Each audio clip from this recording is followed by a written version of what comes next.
thus saith the Lord, learn not the way of the heathen, and be not dismayed at the signs of heaven. The Bible says to learn not the ways of the heathen. Celebrating your birthday is the way of the heathen.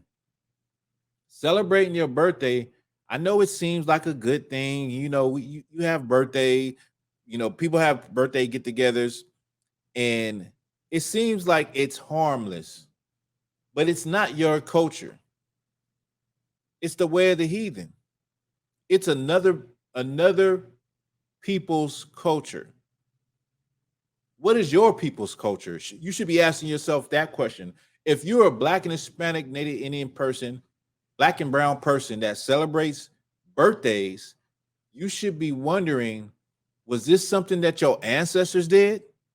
Or is this just something that you got from your oppressors, the people that conquered your people? That should be a question you should try to answer. So that should be that's homework for you Black and brown people that celebrate birthdays.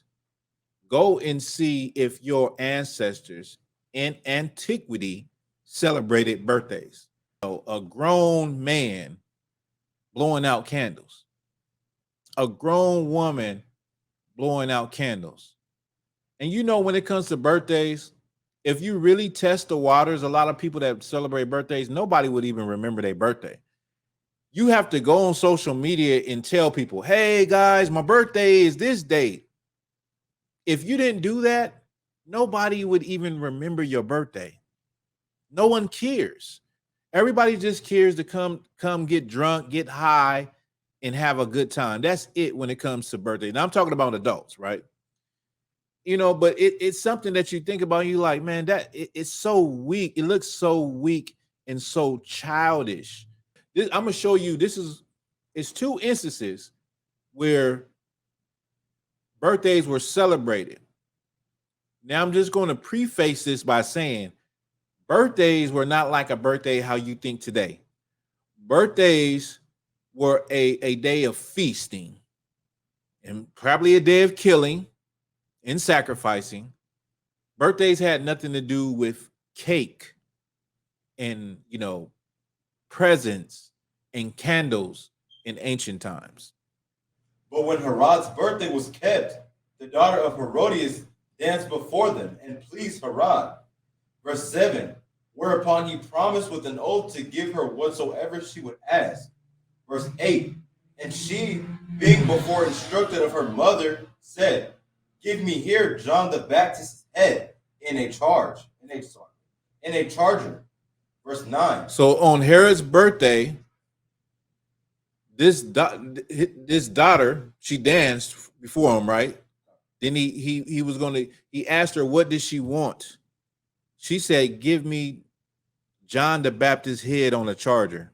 And the king was sorry, nevertheless for the oath's sake, and them which sat with him at meat, he commanded it to be given her. Keep reading. Verse 10, and he sent and beheaded John in the prison. Verse 11. He did what? And he sent and beheaded John in the prison. Verse 11, and his head was brought in a charger and given to the damsel, and she brought it to her mother. So John the Baptist was beheaded on Herod's birthday. That's in the Bible. Now, the Israelites didn't celebrate birthdays. And even if you want to talk about, you know, during Roman times, early Christians didn't celebrate birthdays either, right? Not that it means anything, but the Israelites, this was not an Israelite custom. Look at Genesis chapter 40, verse 20. And it came to pass the third day, which was Pharaoh's birthday. Which was what? Which was Pharaoh's birthday. Once again, this is Pharaoh on Pharaoh's birthday.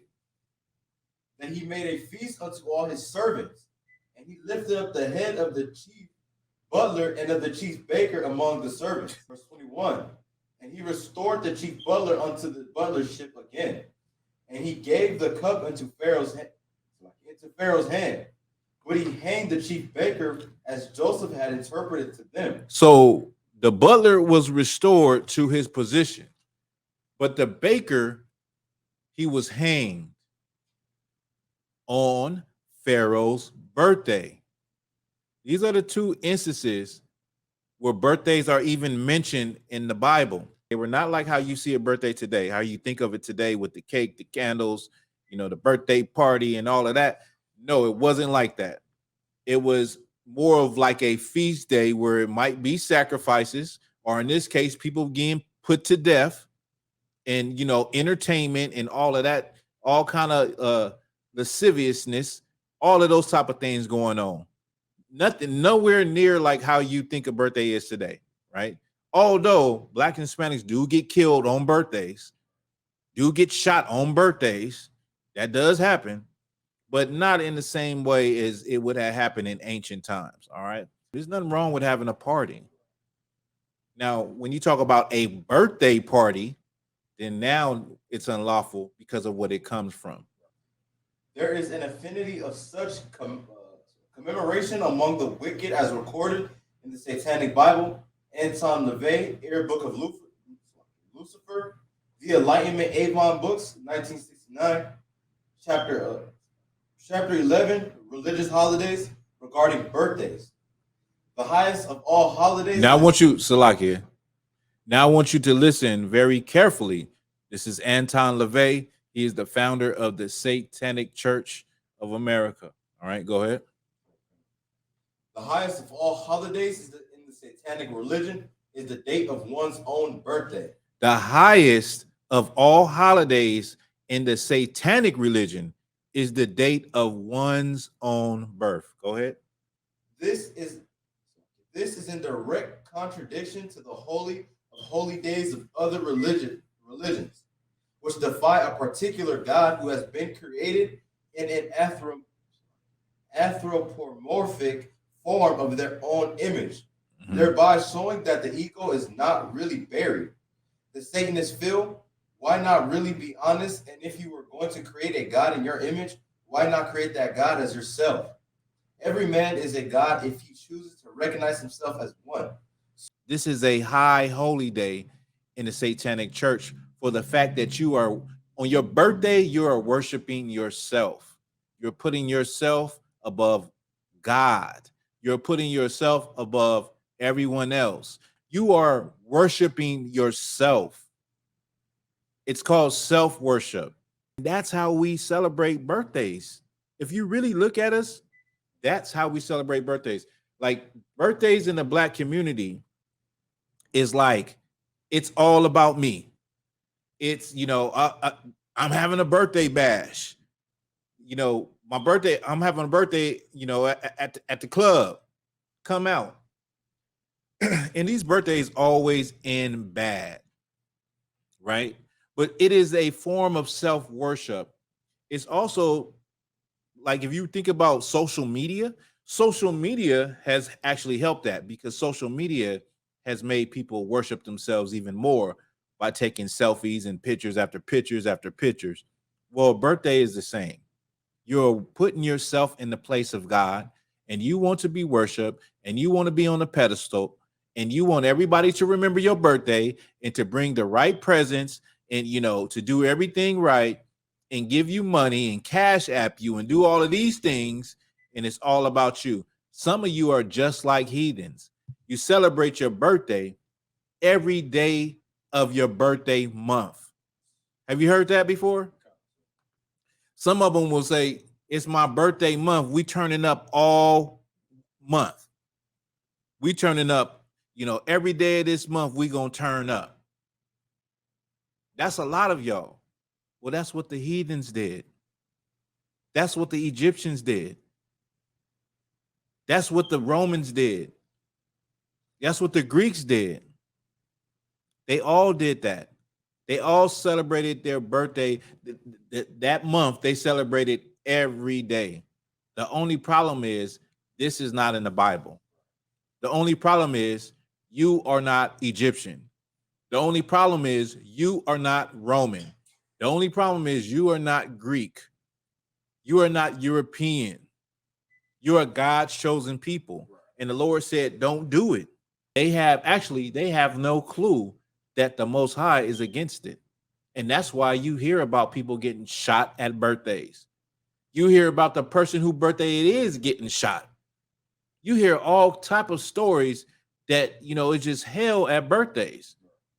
Like just the same as a club, same atmosphere as a club. Celebrations. Mm-hmm.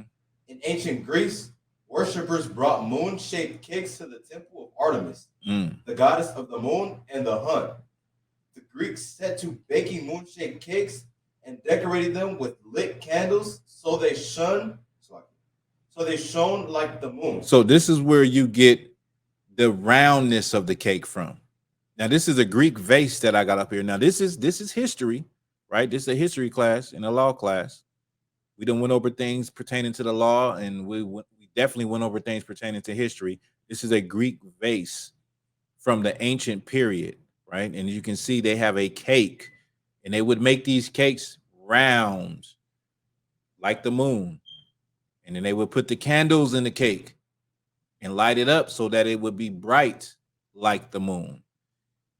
In reverence or in worship or offering to their god, their goddess, Artemis, the moon god or the god of the hunt. The Romans baked the first birthday cake.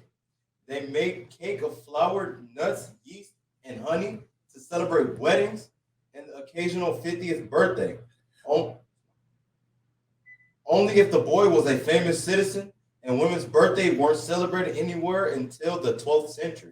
So the Romans, they baked the first birthday cakes, right? They made the cakes, you know, they hooked them up and they made them for weddings in a, you know, occasional 50th birthdays, like when you turn 50. Only so you would have to have a lot of money to have a birthday cake. You would have to be somebody famous in ancient Rome in order to have a birthday cake. I'm just showing you this was not even something that everybody did. Kids' birthday parties became a thing in Germany. The Germans probably first celebrated birthdays in a manner similar to how we do today. In the 18th century, Kinderfest was a party held for children. Held for children. In the morning, a cake was topped with lit candles. The child did not blow them out, though. Instead, they were left to burn all day until after dinner when the cake was eaten. So in Germany, then they came with the cake, the actual birthday parties, the party with the cake, but the cake had candles that were in it all day, and then the cake was eaten at night. But this is I'm going to recap. In ancient Egypt, you had the birthday where it was just a feast, had nothing to do with a cake or candles. Then you had the Greeks that came with the moon shape, the circle cake with the candles. Then you had the Romans that actually were making cakes for special occasions. And if it was a famous boy, he would get a birthday cake. Then you had the Germans that actually had parties for the kids with the cakes and the candles. Then you have us in America today celebrating birthday parties with cakes and candles and blowing them out and making wishes and, you know, what do they say at birthdays parties? Maybe you have another one. What is, I forgot. Well, happy birthday songs and all of that, right? That's what it's turned into. But it is the way of the heathen. Now, I don't care if you Black, you Hispanic and Native Indian, if you African, this is not your custom. There's a way that seems right. I know it seems right to celebrate birthdays, and it just seems like it's the right thing to do. And why wouldn't you? And it's all I know. And my mama did it, my grandparents did it, my grandparents did it. And it seems so right in your heart, so right in your mind. But it is the way of death. And why do I say that? Because the Lord said that we are not supposed to live this way. It is the way of the heathen. The Lord said, do not be like them. Don't live like them. And if you ever wonder why somebody could lose their life on their birthday, that is the reason why. You ever wonder why something bad can happen at a birthday party? That is the reason why. You ever wonder why, you know, a bad thing could happen to a child at a birthday party? That is the reason why. We're not supposed to be celebrating. For the same reason that a bad thing could happen on Christmas, on Halloween, on Thanksgiving, on Valentine's Day, on any of these holidays that was given to us by our oppressor that are not even from our people, that are not our customs or our culture. and the day of death than the day of one's birth. And so the day in the Bible also says that the day of your death is better than the day of your birth. The Lord just took a dump on birthdays. He said a birthday is meaningless. It doesn't mean anything. The day you die, and I said this, I recently was at a funeral at a friend that I grew up with, and I said this to the congregation of people.